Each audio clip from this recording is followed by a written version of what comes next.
nous allons, pour clore ce cycle de présentation, entendre maintenant Danuta Liberski. À vrai dire, Danuta Liberski a été embarquée dans cette affaire à la suite d'une conversation que j'avais eue avec Stéphane pour préparer ce colloque, où Stéphane essayait de me dire que sur mon lit de mort, un robot, ce serait tout à fait aussi bien qu'une infirmière, et que je pourrais m'y attacher, avoir des sentiments, etc. Et alors m'est venue l'idée que c'était un discours d'animiste des modernes, c'est-à-dire d'être capable de prêter une âme à des objets. Et j'ai tout de suite pensé à demander à Danuta Liberski de se joindre à ce colloque, qu'elle a très gentiment accepté de faire. Donc, Madame Liberski-Bagnou est directeur de recherche au CNRS. Elle a longuement travaillé avec l'un des plus éminents africanistes, qui était Michel Cartry, qui était l'africaniste de l'EPHE. Et elle a participé jusqu'à sa dissolution en 2005 à un centre de recherche intitulé Système de pensée en Afrique noire. Idée qui semble être devenue obsolète, qu'il puisse y avoir des systèmes de pensée en Afrique noire, apparemment, aux yeux du CNRS, apparemment. Et elle a mené ses recherches, puisque vous savez que les anthropologues, spécialement les africanistes, ont affaire à une sorte de dentelle de culture et qui sont très prudents en général, avant toute montée en généralisation. Et son domaine, c'est l'ère voltaïque, où elle travaillait à plusieurs reprises dans la région Kasséna, au Burkina et au Ghana. Et elle achève en ce moment, c'est imminent, un ouvrage qui devra apparaître dans la collection de l'Institut d'études avancées, dont elle a été ce qu'on appelle une Ur Fellow, donc Fellow de première génération, première pression à froid. Un livre qui est intitulé, qui sera intitulé la souveraineté de la Terre, et qui, au fond, fait un retour critique sur nos propres catégories de pensée, notamment la catégorie propriété, qui elle aussi a une dimension fictionnelle assez forte, puisque penser que dire à la Terre, tu es à moi, la Terre rigole. Si je suis un peu animiste, et dit, on va voir qui aura le dernier mot. Donc, en tout cas, pour ce tour de table, c'est Danuta qui aura le dernier mot avant la pause. Merci encore. Tu as un micro. Donc, tu nous parles de l'animisme des modernes, c'est ça? Mais merci, Alain, de m'avoir, même si c'est un peu au débeauté, mais invité à participer à cette table ronde. Bon, je ne suis pas du tout spécialiste du domaine de l'intelligence artificielle, vous venez d'entendre, mais enfin, sur l'animisme, j'aurais peut-être j'ai quelque chose à dire. Alors, comme vous venez de l'entendre, bon, le champ de l'application de l'intelligence artificielle est immense, vous le saviez sans doute déjà, mais là, ce sont des spécialistes qui vous le confirment, immense et varié.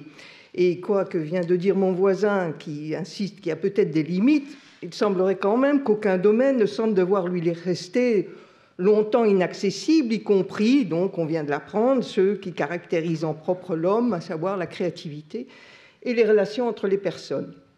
Alors, bon, j'ai un point de vue tout à fait candide dans cette affaire, donc, qui est peut-être le vôtre aussi, ou certains d'entre vous.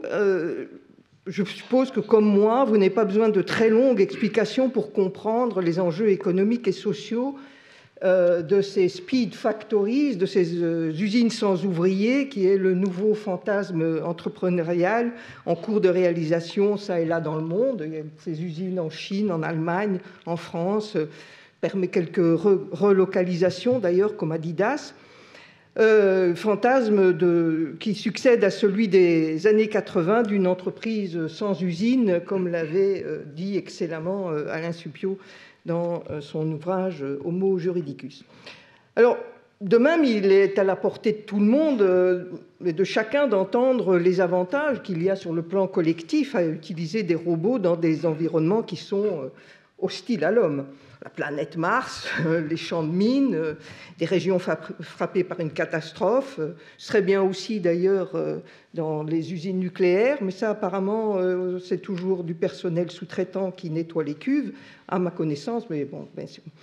Alors j'ai quand même moi personnellement quelques difficultés à saisir quels sont les réels bénéfices et par réel, j'entends des bénéfices autres, évidemment, qu'économiques ou des bénéfices de surveillance, quels pourraient être donc ces réels bénéfices d'introduire la robotique, même pourvue d'une intelligence artificielle, dans ce domaine défini qu'en langage convenu, on appelle l'aide à la personne, où, pour le moment, se concentrent donc la plupart des professions qui sont vouées au maintien, sinon à la réparation du lien social, précisément, du lien humain, avec les personnes âgées, avec les personnes qui souffrent de la maladie d'Alzheimer, les personnes handicapées, les enfants qui souffrent d'autisme. Alors, il y a dans ce moi j'appelle ça un forçage, et il y a une passion là qui m'interroge. De l'avis autorisé des roboticiens eux-mêmes, la fabrication d'humanoïdes susceptibles d'entrer en interaction efficace avec l'homme, c'est-à-dire des interactions qui vont perdurer dans le temps, hein, au-delà de l'effet de surprise ou de la curiosité, ça pose d'innombrables problèmes techniques qui sont très très loin d'être résolus. Enfin, on entend bien que ce que la technique peut réaliser doit être réalisé, donc elles seront peut-être un jour résolues. Mais on sent d'ailleurs, à lire ces roboticiens, que c'est en réalité cette recherche de résoudre des problèmes, c'est dans cette recherche que réside la plus grande part de leur passion. Parce que, disent-ils, ils apprennent précisément quelque chose sur la complexité de l'être humain, de leur point de vue spécifique de roboticien, évidemment, qui est d'en reproduire techniquement le comportement, de la motricité fine à l'expression physique des émotions, pour créer précisément un phénomène de projection chez celui qu'on appelle l'usager, c'est-à-dire nous, pour créer l'adhésion. Dans ce domaine de l'efficacité technique, il n'est évidemment pas question de chercher à comprendre ce qui fait réellement l'humanité de l'animal humain, hein, qui est là au croisement, Giuseppe Longo l'a dit, du physiologique, du sociologique, du psychologique. Le roi Gourand, puisqu'il a été cité, aimait dire que l'intelligence de l'homme avait commencé par ses pieds. Hein. Et on pourrait aussi dire qu'il pense avec son corps. Ça a été beaucoup mieux dit que moi par Giuseppe Longo. Il y a tout ce qu'on dit autour de l'intelligence humaine, de la mémoire du corps, les pulsions, les affects qui sont à la jointure du corps, du physiologique et de l'esprit. Mais pourquoi donc voudrait-on reproduire ce qui est d'emblée suspecté d'introduire des biais cognitifs? Ce n'est donc pas le problème des roboticiens. Alors, les problèmes qu'ils cherchent à résoudre ne sont pas tous d'ordre technique. Il y a aussi cette insistance particulière, cette question insistante sur le type et la qualité des interactions attendues entre l'homme et ses machines, sur les conditions qui seraient nécessaires et suffisantes pour que se maintiennent, donc au-delà du temps de la découverte, sans que ne survienne de la désillusion, de l'indifférence, voire des réactions de rejet par rapport à la machine. La robotique, écrivent Denis Vidal et Emmanuel Grimaud, qui sont deux anthropologues, est hantée par cette volonté, par la volonté que ces créations réussissent leur rencontre avec l'homme. C'est étrange, non, comme passion. Ces deux anthropologues, avec quelques autres, ont investi la robotique humanoïde comme champ de recherche, observant ce qui s'y produit, les actes, les discours, lieux d'exercice, l'imaginaire, avec une précision toute ethnographique. Je vous recommande, c'est très impressionnant et très intéressant. Dans l'analyse de la brassée considérable de faits qu'ils rapportent et les outils conceptuels qu'ils proposent, il y a un constat qui revient sous leur plume à plusieurs reprises. Sur ce chemin de crête entre l'artificiel et le vivant, donc aux frontières de l'humain, la robotique ne cesse en réalité de rencontrer des résistances et de se heurter à des impossibilités, à ce qu'ils appellent des interdits, des tabous. Finalement, en réalité, les ressorts de l'interaction entre la machine et les robots leur échappent. Ça échappe à l'analyse. La conception de chacun de leurs nouveaux robots tente en réalité un nouveau protocole expérimental pour réussir, pour essayer de comprendre cette interaction. Qu'est-ce qui marche, qu'est-ce qui ne marche pas? toujours selon ces auteurs, anthropologues, la question de concevoir des robots à forme humaine est en fait très récente. C'est une tendance des années 90 et qui, au départ, a surpris d'ailleurs nombre de roboticiens eux-mêmes, puisque c'est une vieille affaire, les roboticiens, la robotique. Et il semble que ce soit sur l'insistance d'industriels et donc d'investisseurs, avec quelques chercheurs privés, dans la recherche privée, que l'anthropomorphisme des machines est paru le moyen le plus sûr pour rendre acceptables les robots, en tirant parti du pouvoir de fascination qu'est censé exercer la forme humaine sur les usagers. Et c'est là, sans doute, je ne devrais pas le dire, mais c'est peut-être là où il se trompe. Parce que cette voie de l'anthropomorphisation des machines a ses limites. Et c'est un roboticien japonais des années 50, lui-même, qui a indiqué cette limite. Il s'appelle Masahiro Mori. Il a très vite perçu qu'il y avait un seuil de réalisme au-delà duquel l'artifice anthropomorphe, loin de séduire, provoque un sentiment de malaise et de rejet. Alors il a cherché à formaliser ça par une fonction, c'est un mathématicien. Il a essayé de formaliser l'adhésion ou le rejet en fonction du degré d'anthropomorphisation de l'objet mis en présence. Alors, ça donne une courbe très explicite, très parlante, qui présente une ascension régulière. C'est donc au fur et à mesure que l'objet est de plus en plus ressemblant à l'homme, il y a une adhésion qui augmente. Et puis tout d'un coup, il y a un point de bascule, il y a une chute brutale. Et après cette chute brutale, il y a une remontée. Et ce moment de bascule correspond précisément à la mise en présence d'artefacts bien trop réalistes, type les figures de cire du musée de Tussaud, de Madame Tussaud, mais des figures de cire qui se mettraient à parler ou à bouger comme un humain, à être trop vivantes. Et la remontée de la courbe correspond à des représentations idéalisées de la forme humaine. La statue, le visage calme de Bouddha, ou des marionnettes chinoises.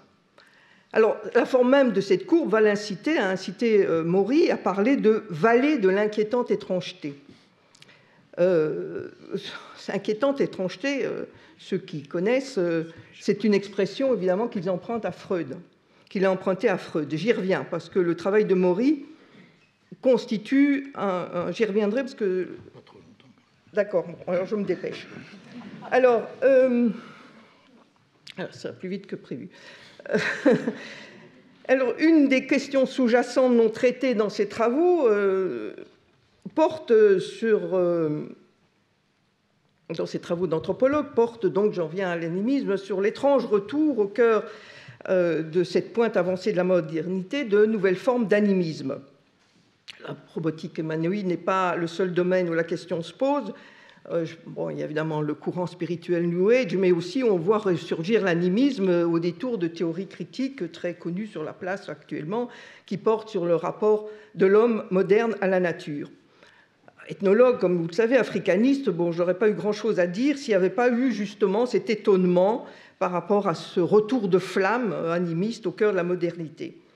L'animisme, vous le savez, c'est une forme de croyance, vous croyez savoir que c'est une forme de croyance qui consiste à prêter une âme à des éléments de la nature, à des objets fabriqués par la main humaine.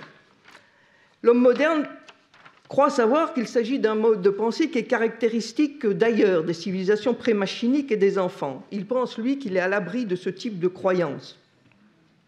Mais les choses ne sont pas si simples, parce qu'en fait, la relation des modernes à l'animisme est à double entente, elle a double lien. D'une part, ils en sont l'inventeur, c'est eux qui ont créé le concept, mais c'est aussi, l'animisme est aussi leur par leur agissement qui relève de cet animisme qu'ils imputent à autrui. Moi, je soutiens l'hypothèse que l'animisme, en réalité, n'est jamais sorti du cercle de la modernité. Alors, dans le temps qui me reste, je vais essayer de vous faire entendre. Donc l'animisme fait partie de ces taxons, fétichisme, totémisme, chamanisme qui ont été créés par les Européens au fur et à mesure qu'ils prenaient connaissance des faits rapportés par les premiers observateurs au sujet de sociétés exotiques. Aujourd'hui, c'est devenu une étiquette commode pour indexer la religion des autres. De sociétés qui, retenez-le quand même, hors des grandes religions importées, ne jugent ni utile ni nécessaire de nommer les croyances et les pratiques rituelles qu'elles observent. Alors, ça n'a pas toujours été ainsi, parce que l'inventeur du concept, Taylor, qui a introduit donc la notion au XIXe siècle, voyait dans l'animisme un penchant universel qui était propre à l'imaginaire humain. Il pensait retracer avec ce terme l'intimité profonde, non seulement généalogique, mais aussi psychologique entre l'homme civilisé et l'homme sauvage. Alors, ça a été repris par Jean Piaget, qui, lui, a vu dans l'animisme un stade de développement cognitif de l'enfant. La pensée animiste renvoie à ce moment-là à un mode égocentré de compréhension du monde, où des objets et des éléments du monde sont dotés de caractéristiques humaines. C'est donc plus une forme de croyance, mais un mode de pensée propre à un stade précoce de développement de l'intelligence opératoire. Bon, des recherches récentes en psychologie expérimentale démontrent qu'en réalité, il avait tout faux, et que dès le plus jeune âge, l'enfant fait très très bien la différence entre ce qui est animé et inanimé, mais en fait, il prête vie à ses jouets selon le mode du comme si, on va faire comme si. On a tous joué à je vais faire comme si toi tu étais le méchant et moi le bon, ou le gendarme, enfin voilà. Et il fait ça avec ses jouets. Ah, c'est toi le gendarme. Bon, il ne me reste plus beaucoup de temps, donc. Alors, donc, avec l'avènement de la mécanisation du monde, de nouvelles formes d'animisme ont fait irruption dans le monde moderne.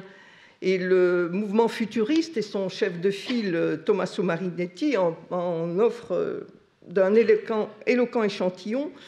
Il a apporté un enthousiasme au sens de délire sacré pour les machines modernes,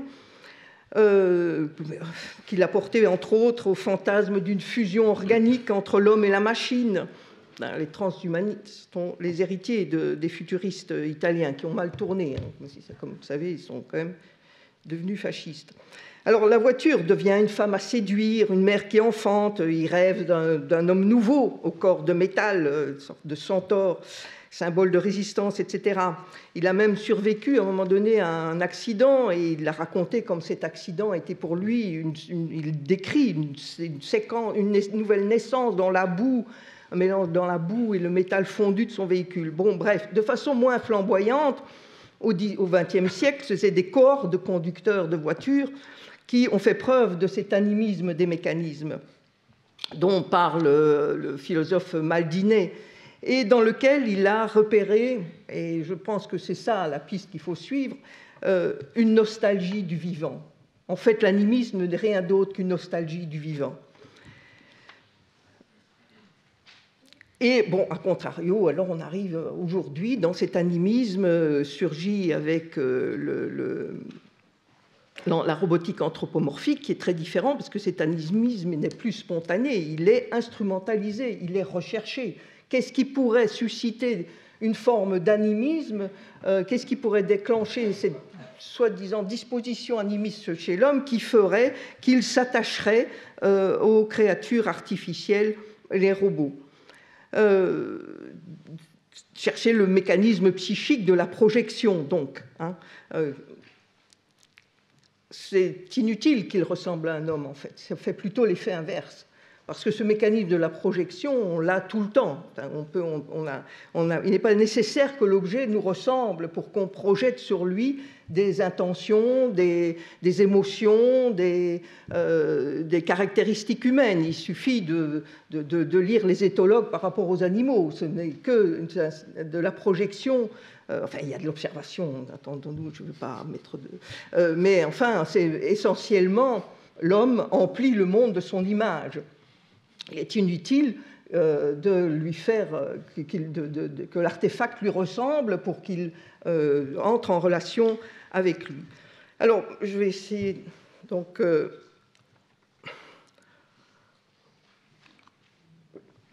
pour moi, l'animisme est le corollaire d'un monde d'où a été précisément évincée la relation d'interlocution que l'animal parlant a de tout temps et en tout lieu cherché à établir avec son milieu. Il serait que la conséquence de cette fantastique révolution épistémologique qui a rendu la nature à jamais muette. si je puis me permettre quand même à propos de l'inquiétante étrangeté d'introduire un dernier mot, donc pour Maury, c'était une manière de mettre en garde ses collègues justement de la tentation de fabriquer des robots trop semblables. Alors il a repris la formule de Freud, mais il aurait été bien d'en garder aussi le tranchant conceptuel. Et rappeler par exemple que précisément c'est parce qu'une représentation familière et l'affect qui est lié à cette représentation a été, dans un temps antécédent, réprimée, rendue étrangère à soi, que son retour dans le réel provoque le malaise, provoque ce sentiment d'inquiétante familiarité, en fait, parce que c'est ça le sens littéral du terme qu'utilise Freud. Ce qui suscite ce sentiment d'inquiétante étrangeté des figures anthropomorphes, comme les figures de cire, c'est qu'elles renvoient par leur précision anatomique à la familiarité d'un corps qui serait précisément privé de vie. Ce qui ne peut manquer de nous rappeler, sur un mode très concret et très peu effrayant, cette chose dont en général au quotidien on ne veut rien savoir, c'est la certitude de notre propre mort. Et si ce corps privé de vie, quel objet anthropomorphe, tout à coup s'anime, jugé de l'effroi, c'est un effroi qui serait provoqué en tout point semblable à celui qui nous saisirait si, à la vue d'un cadavre paisible, déjà c'est dur parce que nous renvoie à notre mort, mais si tout d'un coup il se mettait à parler ou à se bouger. D'ailleurs, il y a eu une expérience qui a été faite comme ça au musée de Cire où des vivants se mettaient derrière les statues. Je ne sais pas si vous avez pu... C'était un gag, hein, c'était pour faire rire, mais ça ne faisait pas rire les gens du tout.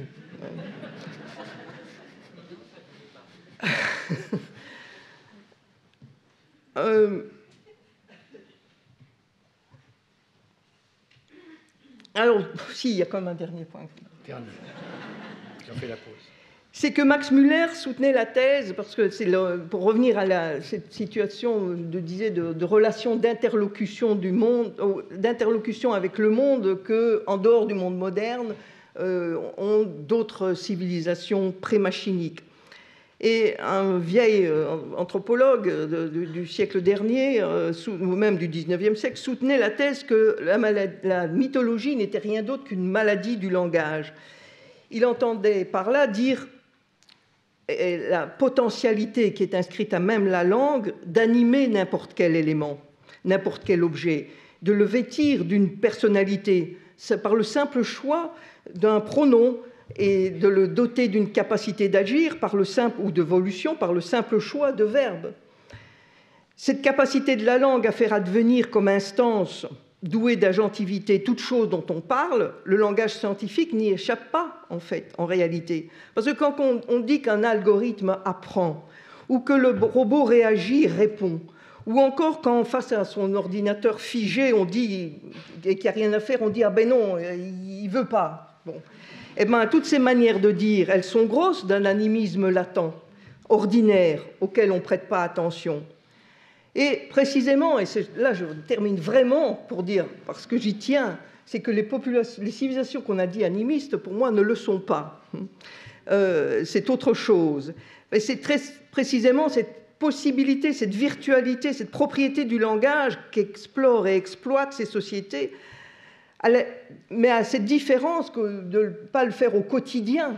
Ils ne vivent pas dans un monde halluciné du magicien d'Oz, mais ils le font uniquement dans le cadre codifié d'un procès rituel.